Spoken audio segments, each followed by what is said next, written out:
Hey everyone, welcome to the Feed Mzansi, your go-to spot for the latest updates. If you enjoy staying up to date, don't forget to like, comment, and subscribe, and make sure you hit that notification bell. So, guys, this is a sensitive story and one that has sparked strong reactions across South Africa. The South African Police Service in the Western Cape is under pressure following the murder of 16-year-old Kwakhanya Mhlanganisi in Khayelitsha. Kwakhanya was killed on 4 December 2025 in Site C. According to police, he was involved in an altercation with two people he knew. During that incident, he was assaulted and later burned, and sadly, he died from his injuries. So far, one suspect aged 17 has been arrested, and police are still searching for a second suspect.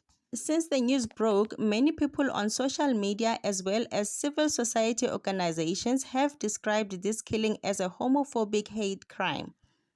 Kwakhanya's aunt, Nontombi Mthegeni, says the family is still searching for new answers.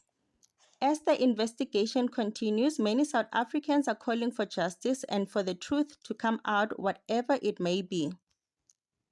I'm so mad. I am so mad in so many ways.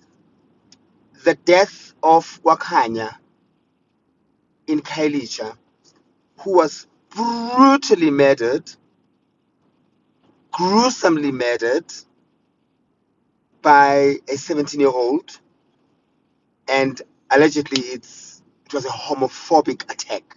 Kwakhanya, ngiyaxolisa sithandwa sam. I am really sorry for the way ushone ngakhona. I'm sorry you were not heard, Maukhala. I'm sorry no one could help you ngaleso sikhathi leso. I'm sorry for the way ushone ngakhona. I'm so sorry, my love. No one deserves to die the way ushone ngakhona. You were too young, you had a bright future ahead of you. I'm so sorry. I am so hurt.